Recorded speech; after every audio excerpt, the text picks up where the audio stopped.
మన సనాతన ధర్మాన్ని వదిలిపెట్టి విదేశీ సంస్కృతిని ఆకలింపు చేసుకుంటూ ఇదే సరైనది అని వాదన చేస్తూ ఇదే చాలా గొప్పగా ఉందే మనం చేసే దానికంటే అని ఆలోచించే వారి యొక్క సంఖ్య పెరిగిపోతోంది.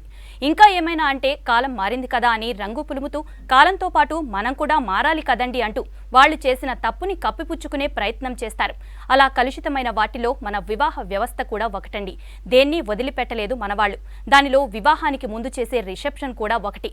మ్యారేజ్ బ్యూరో నిర్వాహకురాలు శ్రీమతి జొన్నలగడ్డ జ్యోతి గారు ఈ వివాహం ముందు రిసెప్షన్ విషయంలో మన ధర్మం ఏం చెబుతుందో వారి మాటల్లోనే విందాం. ప్రతి దానిలో కూడా మనము విదేశీ సంస్కృతిని దిగుమతి చేసుకుంటున్నామండి.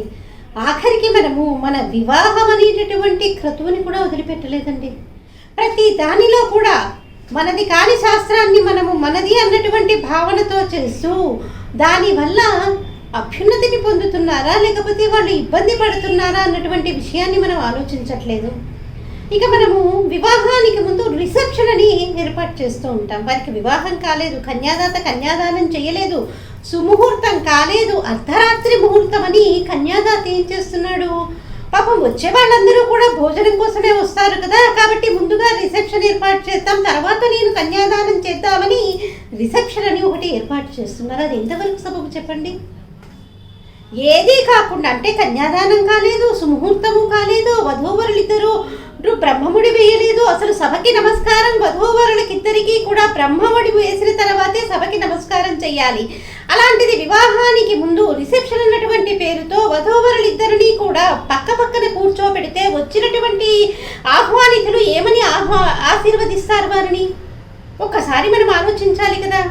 చిన్నపిల్లలు అనుకోండి, విద్యా ప్రాప్తి రస్తు అంటాం, ఉద్యోగం రావాల్సినటువంటి వాళ్ళకి ఉద్యోగం రావాలి అని ఆశీర్వదిస్తాం, వివాహం కావాల్సినటువంటి వారికి కళ్యాణం కావాలి అని దీవిస్తాము.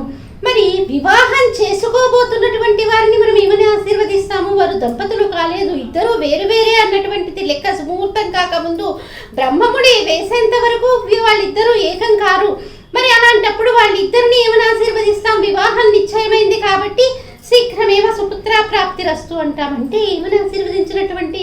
ఎటువంటి సంబంధము లేనటువంటి ఇద్దరు వ్యక్తులకి, ఒక అబ్బాయికి అమ్మాయికి సంతాన ప్రాప్తి రస్తు అంటూ దీవిస్తే వారిద్దరి మధ్య ఒక రకంగా నిత్య వ్యభిచారం జరుగుగాక అని దీవించినట్లే.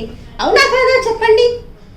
శాస్త్రం దీన్ని సమ్మతించదు. కానీ ఎవడో ఒకడు చేసిన దాన్ని మనం ఏం చేస్తున్నాం? దిగుమతి చేసుకొని అదే మనది చాలా ఆనందంగా ఉంది, ఇదేదో వివాహానికి ముందు అంటూ మనం ఇది చేస్తున్నాం.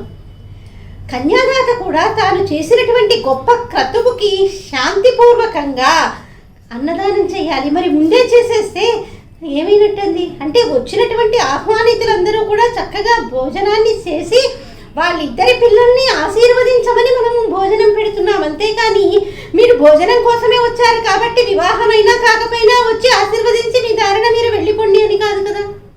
చేసేటటువంటి క్రతువు గురించి పెద్దల మనం కూడా ఒకసారి ఆలోచించి నిర్ణయం తీసుకుంటే దంపతులు అభ్యున్నతిని పొందుతారు.